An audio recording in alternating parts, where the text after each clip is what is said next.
Monoatomic gas, diatomic gas और triatomic gas के लिए एफ की वैल्यू याद रखनी है, उसके बाद दोनों की फॉर्मूला याद रखनी है, और सीपी माइनस सीवी अगर पूछ लिया तो जस्ट मैम ये ऐसे फॉर्मूला तो पुट नहीं आ आउट रहा है। के फॉर्मूला पुट आउट करके क्या आंसर आएगा वो आपको देखना है। यस बोलो बेटा, क्या है?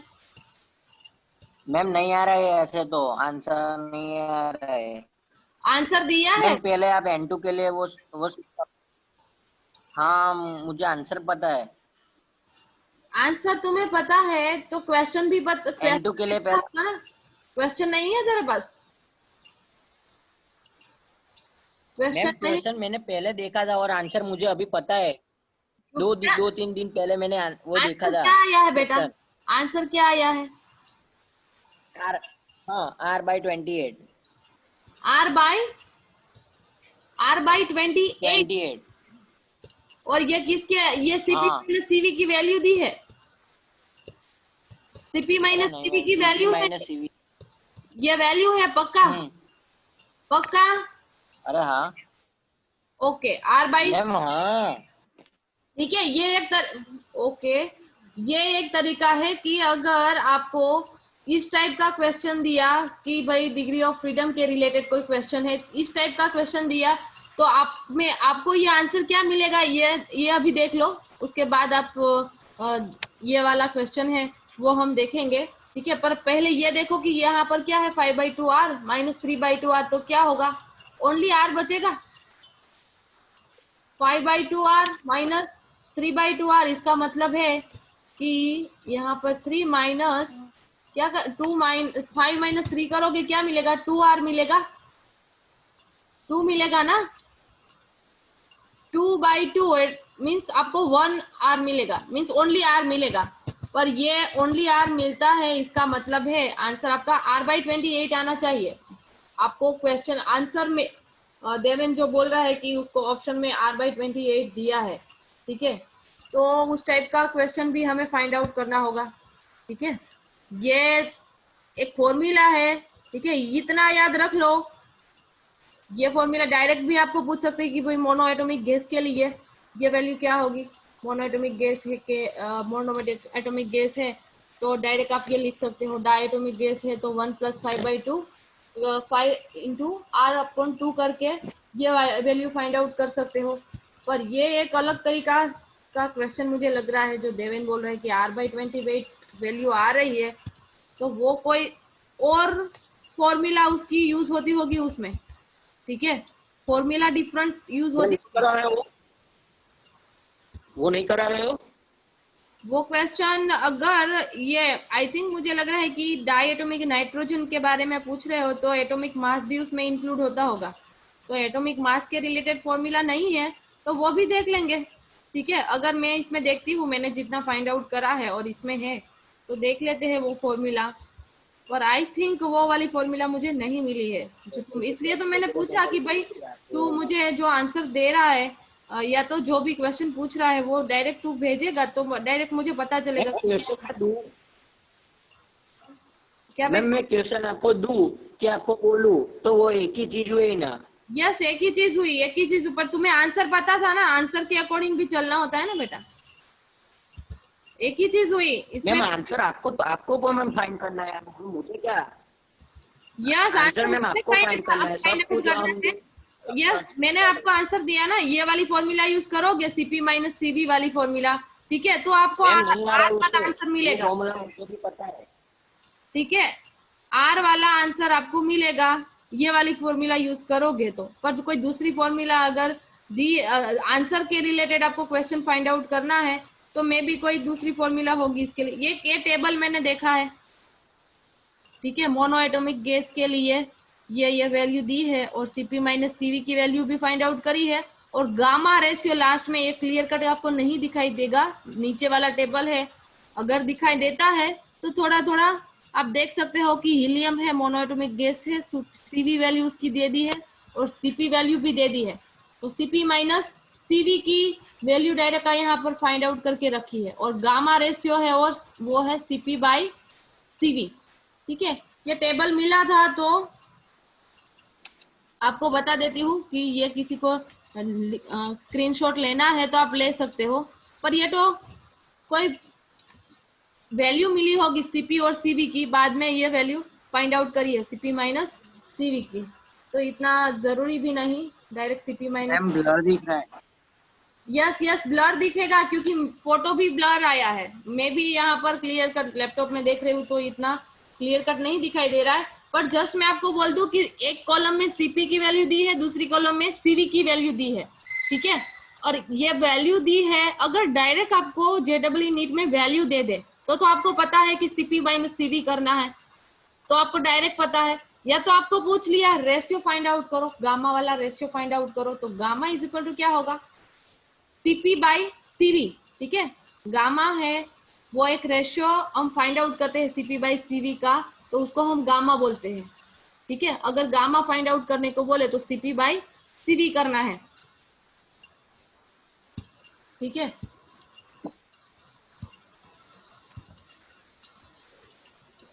इसके बाद हम जाते हैं जो हमने बताया था लास्ट टाइम की, थोड़ा रिवाइज करके जो क्वेश्चन है ये देख रहे हो आप, दिखाई दे रहा है आपको?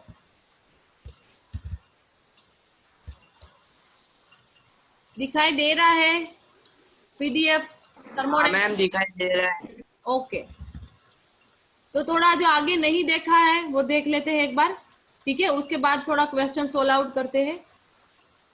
थर्मोडायनेमिक्स सबसे पहले उसकी एप्लीकेशन बोली है। एप्लीकेशन क्या है? It can predict whether a physical और chemical reactions will occur spontaneously or not in a definite condition। कोई रिएक्शन है वो स्पॉन्टेनियस होती है कि नहीं होती है, ठीक है, कोई डिफाइनेट कंडीशन में। ये प्रेडिक्शन ये फिजिकल या तो केमिकल रिएक्शंस के अकॉर्डिंग प्रेडिक्शंस होता है थर्मोडायनेमिक्स में। Up to what extent will a reactions occur before it achieves equilibrium and how much product will be obtained can be predicted। Reaction कब तक जाएगी और प्रोडक्ट हमें मिलेगी, प्रोडक्ट कितनी मिलेगी, ये हम प्रेडिक्शन कर सकते हैं। Energy change occurring during a process can be determined. Process के दौरान एनर्जी चेंज होती है वो डिटरमाइन कर सकते हैं।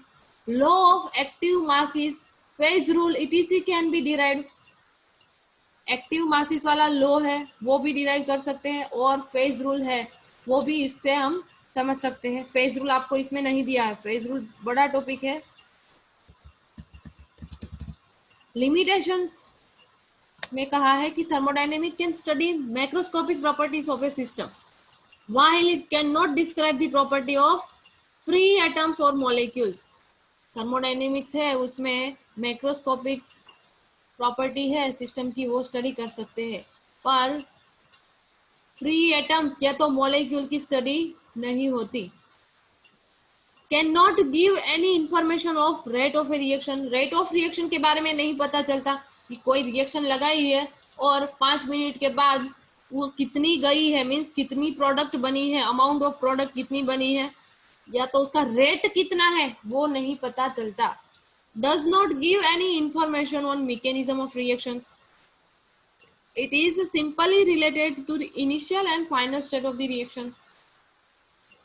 ये कोई मैकेनिज्म के बारे में इंफॉर्मेशन नहीं देता, मीन्स इनर साइड में इलेक्ट्रॉन का ट्रांसफॉर्मेशन होता है, डबल बॉन्ड का फॉर्मेशन होता है, या तो single bond double bond break होकर सिंगल बॉन्ड का फॉर्मेशन होता है, इसके बारे में कोई इंफॉर्मेशन नहीं देता, ठीक है। It is simply related to initial and final state of reaction. Simply हम इसमें इतना देख सकते हैं कि इनिशियल स्टेट क्या थी और फाइनल स्टेट क्या है, इतना हमें पता चल सकता है। तो ये लिमिटेशन है।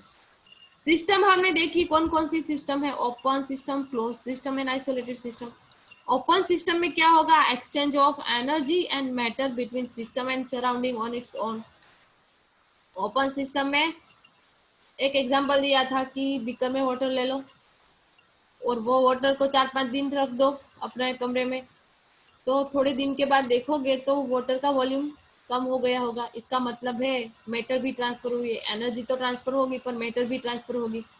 क्लोज सिस्टम, क्लोज सिस्टम में आपको क्या करना है, वही बीकर लेना है, उसमें पानी डालना है, उसको पैक कर देना है, ऊपर पैक करके रख दोगे तो मैटर उसमें चेंज नहीं होगी पर एनर्जी चेंज होगी। उसका जो टेम्परेचर है वो सराउंडिंग जैसा हो गया होगा। मीन्स जो सराउंडिंग मीन्स हमारा एटमोस्फियरिक टेम्परेचर है, मे बी रूम टेम्परेचर 35 है तो वो सिस्टम का होगा 35 टेम्परेचर।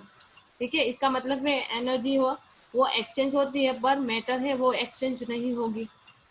आइसोलेटेड सिस्टम के बारे में आपको एक्सप्लेन करा है कि no exchange of energy and matter between system and surrounding on its own. उसमें एनर्जी या तो मैटर दोनों में से किसी का एक्सचेंज नहीं होगा और असल में ये पॉसिबल नहीं है। ठीक है, पर ये एक्सप्लेन करने के लिए आपको बताया है कि आइसोलेटेड सिस्टम होनी क्या चाहिए। असल में रूटीन में हमारे पास कोई ऐसा एग्जांपल नहीं है कि जिसमें एनर्जी और मैटर दोनों ट्रांसफर ना हो, ऐसा कोई एग्जांपल नहीं है। क्योंकि हर एक सिस्टम है, हर एक मैटर है, हर एक ऑब्जेक्ट है, वो एटमॉस्फेयर से इक्विलिब्रियम रहने की ट्राई करेगा। एक्सटेंसिव और इंटेंसिव ये लास्ट में हमने देखा था। आइसोथर्मल, एडियाबैटिक, आइसोकोहरिक और आइसोबारिक प्रेशर। आइसोथर्मल किसको बोलते हैं? During process temperature remain constant, जिसमें टेम्परेचर कांस्टेंट रहता है उसको हम आइसोथर्मल प्रोसेस बोलते हैं प्रोसेस के दौरान। एडियाबैटिक प्रोसेस किसको बोलेंगे? तो heat remain constant during the process, heat constant रहेगी। आइसोकोहरिक प्रोसेस किसको बोलते हैं? जिसमें वॉल्यूम कांस्टेंट रहता है प्रोसेस के दौरान, वॉल्यूम का कोई चेंज नहीं होता। कोई दूसरी मैटर होगी, दूसरा कोई ऐसा पैरामीटर होगा जो चेंज होता होगा पर वॉल्यूम चेंज नहीं होता है, तो वो आइसोकोहरिक प्रोसेस कहलाती है। आइसोबारिक प्रोसेस किसको बोलते हैं? During process pressure remain constant, pressure constant रहता है, उसको आइसोबारिक बोलते हैं। ये थोड़ा डिफिकल्ट रहेगा कि आइसोबारिक है उसमें आपको इतना याद रखना है कि प्रेशर कांस्टेंट रहेगा। आइसोकोहरिक में वॉल्यूम, एडियाबैटिक में हीट है वो कांस्टेंट रहेगी, और आइसोथर्मल प्रोसेस है उसमें क्या रहेगा? कांस्टेंट। थर्मल है इसलिए डायरेक्ट याद रह जाएगा कि dt इज इक्वल टू आपको 0 मिलेगा। ठीक है, रिवर्सिबल और इरिवर्सिबल प्रोसेस देखिए, इसमें कोई और तरीके से मे बी तुमने आपको डेफिनेशन दी होगी। If the state of A system is changing with infinitesimal rate, then the difference in the state function value of system and surrounding are very small, and at each microscopic state there exists an equilibrium between system and surrounding. This type of process are called reversible process. ये system और surrounding के बीच की बात है। कोई system है जिसमें हम कंटिन्यूस चेंज करते हैं, देन द डिफरेंस स्टेट, कोई भी सिस्टम की वैल्यू है, जो भी वैल्यू है मीन्स उसका टेम्परेचर है, प्रेशर है, सिस्टम का टेम्परेचर या प्रेशर वो हमेशा इक्विलिब्रियम रहने की ट्राई करता है। किसके अकॉर्डिंग? सराउंडिंग के according. And surrounding are very small and each microscopic state there is exist an equilibrium between system and surrounding. Surrounding और सिस्टम के बीच में हमने प्रोडक्ट और रिएक्टेंट की बात करी थी कि अगर रिएक्टेंट में से प्रोडक्ट बनती है तो और प्रोडक्ट में से रिएक्टेंट फिर से हमें मिलता है तो उसको हम रिवर्सिबल रिएक्शन बोलते हैं। यहाँ पर सिस्टम और सराउंडिंग के बारे में आपको एक्सप्लेन करा है कि सिस्टम का हम जितना टेम्परेचर जो भी कंडीशन रखे, ठीक है, वो सराउंडिंग के अकॉर्डिंग सराउंडिंग में इक्विलिब्रियम रहेगा। इरिवर्सिबल किसको बोलते हैं? If A system change it's state very fast in one step, कोई सिस्टम है उसका स्टेट चेंज होता है कोई एक स्टेप में, सच process is called irreversible process. उसका स्टेट है वो चेंज हो जाएगा, उसके बाद फिर से वही स्टेट में वो नहीं आएगा। मीन्स पहले इनिशियल स्टेट था वही स्टेट में नहीं आएगा। मान लो कि गैस में से लिक्विड में से कोई गैसियस में प्रोडक्ट मिल रही है, पर फिर से वापिस वो गैसियस में से लिक्विड में नहीं आएगा, वो फाइनल स्टेट में से इनिशियल स्टेट में नहीं आएगा, तो उसको हम इरिवर्सिबल प्रोसेस बोलते हैं। In this process the system can not be brought into initial state from final state on same पथ। ये प्रोसेस है, इसमें क्या बोला कि भाई इनिशियल स्टेट में से फाइनल स्टेट में जाते हैं, ठीक है, और फाइनल स्टेट में से फिर से इनिशियल स्टेट में नहीं आ सकते, पर इनिशियल में से फाइनल में जाते हैं, तो उसका जो पाथ है, पाथ के बारे में बताया, system can not be brought into initial state to final state on same path. Same way से हम फाइनल स्टेट में से इनिशियल स्टेट में नहीं जा सकते। क्वेश्चन आपको नीचे दिया है इसके related, which of the following is not related to thermodynamics. आपको सुनाई दे रहा है ना सबको? विवेक आया है? Yes. विवेक अब नहीं आया है। हर्ष ओके, वो भी एब्सेंट है। प्रिंस प्रेजेंट ले लो। प्रिंस आया हूँ मैम, आया हूँ। आया है? ओके विवेक प्रेजेंट ले लो बेटा। मैम अब फर्स्ट क्वेश्चन है, इसमें आपको बोला है कि which of the following is not related to thermodynamics. इसमें से नीचे वन बाय वन आपको दिया है कि रेट ऑफ रिएक्शन है वो थर्मोडायनेमिक्स के रिलेटेड है। मींस थर्मोडायनेमिक्स में हमें पता चलता है रेट ऑफ रिएक्शन के बारे में, या तो डायरेक्शन ऑफ रिएक्शन के बारे में पता चलता है थर्मोडायनेमिक्स के through. Energy change during the reaction, reaction के दौरान एनर्जी में जो चेंजेस आता है वो पता चलता है। या तो फोर्थ ऑप्शन आपको दिया है on the proportion of reaction completion, reaction कितनी कंप्लीट हुई है वो पता चलता है। तो ये हमने आगे लिमिटेशन या तो आपको थोड़ा एप्लीकेशंस में बताया है कि क्या क्या ये थर्मोडायनेमिक्स में हम स्टडी करते हैं। तो आपको अगर थोड़ा सा भी पता है तो आप बोल सकते हो इसमें से कौन सा ऑप्शन आएगा। थोड़ा इमेजिन करो इसमें से कौन सा ऑप्शन आएगा। ए कौन सा? ए आएगा। ए। ए। और कोई आंसर है मैम किसी का आंसर? भाई आप सब बोल सकते हो, ठीक है, डिस्कशन करना है। ए के अलावा या तो ए आंसर किसका है? कौन कौन स्टूडेंट भाई अपना बोलो, अपना ऑडियो ऑन करो। चलो A ma'am, A. rate of yes yes ma'am. A ma'am, rate of reaction। Okay. बाकी स्टूडेंट का क्या है कि ए भी नहीं है, बी भी नहीं है, सी भी नहीं, डी भी नहीं है, कोई ऑप्शन नहीं है।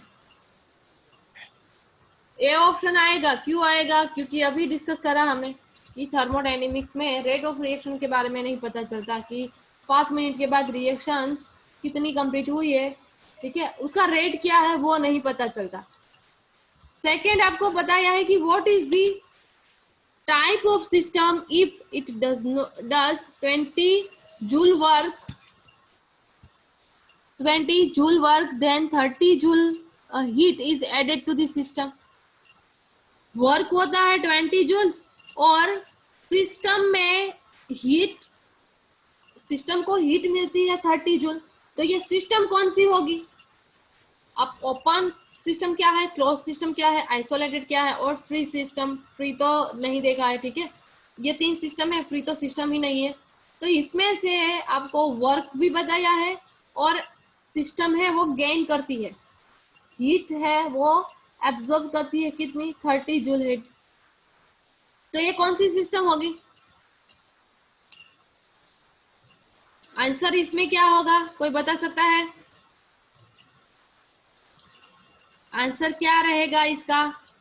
ओपन सिस्टम रहेगी, क्लोज सिस्टम रहेगी कि आइसोलेटेड सिस्टम रहेगी?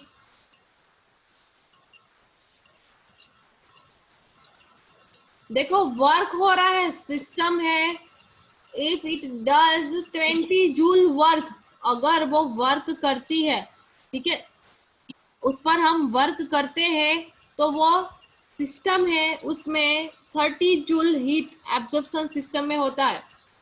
अब ये सिस्टम कौन सी होगी? Isolated। आइसोलेटेड। फिर से एक बार सोच के बोलो। क्लोज सिस्टम होगी, ओपन सिस्टम होगी, कौन सी सिस्टम होगी भाई? इसमें मैटर के बारे में बताया है, थोड़ा सोचो। मैटर के बारे में बताया है कि इतना मैटर है वो पहले था और बाद में इतना रहा है, ये कुछ बताया है आपको, इंफॉर्मेशन दी है आपको? इंफॉर्मेशन तो नहीं है ना, मैटर के बारे में इंफॉर्मेशन नहीं है, पर वर्क हो रहा है।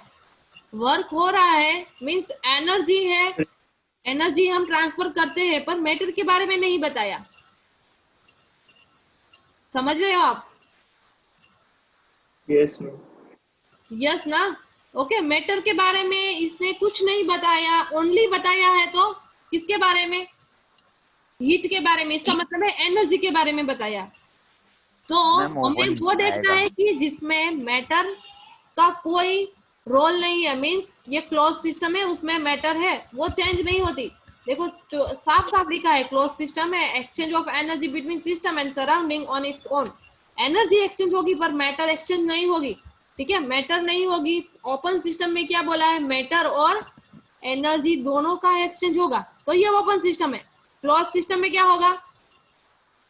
ओनली एनर्जी एक्सचेंज होगी। मैटर के बारे में ऑप्शन मीन्स आपको रकम में कुछ नहीं बताया इसके बारे में। इसका मतलब है आंसर क्या आएगा? इसका आंसर क्या आएगा?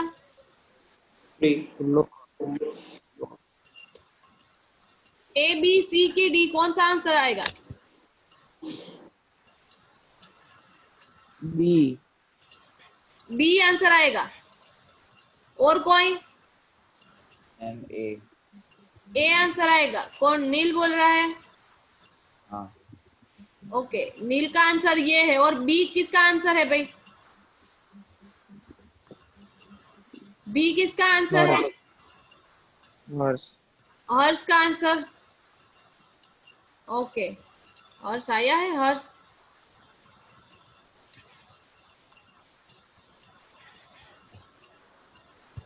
ओके, चलो ए आंसर की अगर हम बात करें कि ये आंसर आएगा, तो ओपन सिस्टम लिखा है, फर्स्ट ऑप्शन आपको ओपन बोला है, तो ओपन में क्या होगा? एनर्जी और मैटर दोनों एक्सचेंज होगी। पर इसमें आपको मैटर के बारे में नहीं बताया अनिल, मैटर के बारे में नहीं बताया है। ओके, जस्ट आपको बताया है कि हीट है वो ऐड होती है किसमें? सिस्टम में। इसका मतलब है एनर्जी एक्सचेंज हुई है। मैटर के बारे में कोई कुछ नहीं मिस बताया है।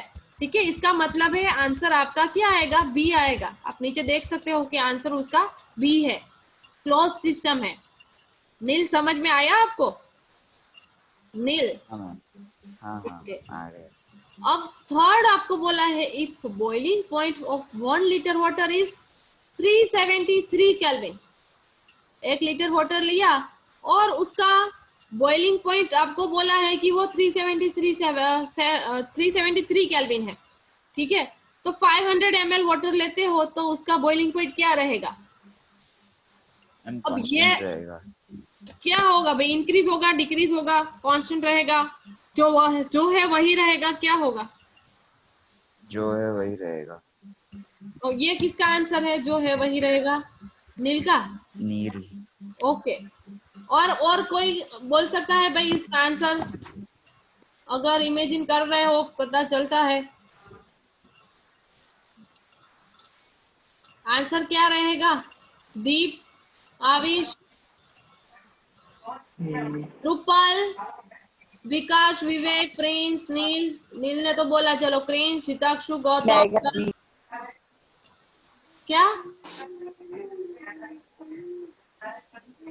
कौन सा आंसर बोले आप? दीप, अनिश?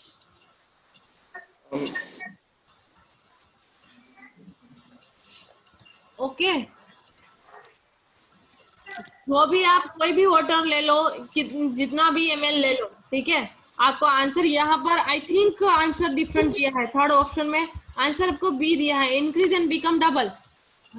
बॉइलिंग पॉइंट है वो इंक्रीज होगा और डबल होगा, वो आंसर नहीं आएगा। क्यों? क्योंकि भाई वाटर का बॉइलिंग पॉइंट जो है वही रहेगा, वो कभी चेंज नहीं होता। वाटर है वो 100 डिग्री टेम्परेचर आए तब वो इवापोरेट हो जाता है। ठीक है, इवापोरेशन उसका स्टार्ट होता है, इसका मतलब बॉइलिंग पॉइंट उसका वो है। आप अगर 100 ml लो, 200 ml लो, 300 ml लो, उसमें कोई फर्क नहीं पड़ता। ठीक है, इसका मतलब है will remain constant. C option आएगा इसका। अब ये क्वेश्चन आपको दिया है, if fusion enthalpy of ice. Yes ma'am yes ma'am आपके आंसर के सीट में तो बी लिखा रहा है। यस बी दिया है, पर बी थोड़ी ना आएगा। बी दिया है पर बी नहीं आएगा।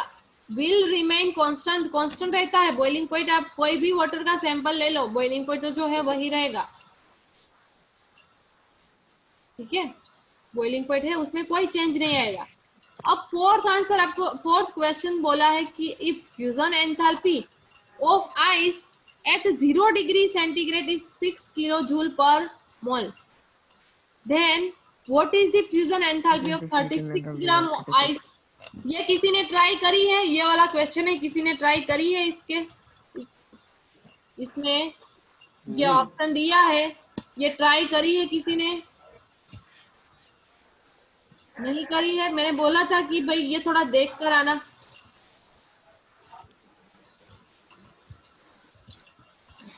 ठीक है, ये वाला आंसर भी हम कैसे आता है वो भी लिया है कि कैसे आएगा। मान लो कि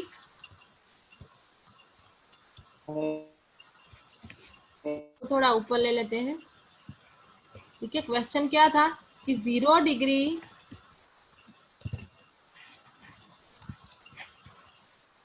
हमारे पास 2 मिनट है, जितना कर पाते हैं इतना ठीक है, नहीं कर पाते तो नेक्स्ट टाइम फिर से यही क्वेश्चन लेंगे। Fusion enthalpy of ice at 0 degree centigrade is 6 kilo joule per mole, then what is the fusion enthalpy of 36 gram ice. कोई फ्यूजन एंथैल्पी के बारे में बताया है कि आइस की fusion enthalpy 0 degree centigrade 6 kilo joule per mole है, तो 36 ग्राम आइस की कितनी होगी। तो हम पहले वो फाइंड आउट कर लेंगे कि fusion enthalpy 6 kilo joule per मोल, ठीक है। वो एक मोल के लिए ये आपको दिया है कि 1 मोल आइस है तो उसका नॉर्मल मेल्टिंग पॉइंट है वो 0 डिग्री सेंटीग्रेड है। अब now your sample of ice has a mass 36 gram. Ice का जो सैंपल है, ठीक है, उसका मास अगर मान लो 36 ग्राम आपको दिया है कि 36 ग्राम आइस को, तो उसका कितना मेरा आ गया। यस, वो कैसे करना आ गया मुझे मैम। ये जो वाटर है ना आइस, उसका हाँ। जो मोलर मास वो 1 मोल ऑफ वाटर मतलब 18 ग्राम। 18 ग्राम के लिए वही एक्सप्लेन कर रहे हैं, वही 1 मोल वाटर है, उसके लिए उसका मोलर मास 18 ग्राम है, तो 36 ग्राम के लिए कितना मोल रहेगा। अगर हमें मोल मिल जाता है तो उसके उस पर से हम आसानी से उसमें एनर्जी कितनी होगी वो फाइंड आउट करेंगे, ठीक है। अगर 1 मोल में 18 ग्राम है तो 36 ग्राम में कितना मोल होगा, ठीक है। 18 ग्राम के लिए 1 मोल वाटर है तो 36 ग्राम के लिए कितना मोल होगा वो हमने फाइंड आउट कर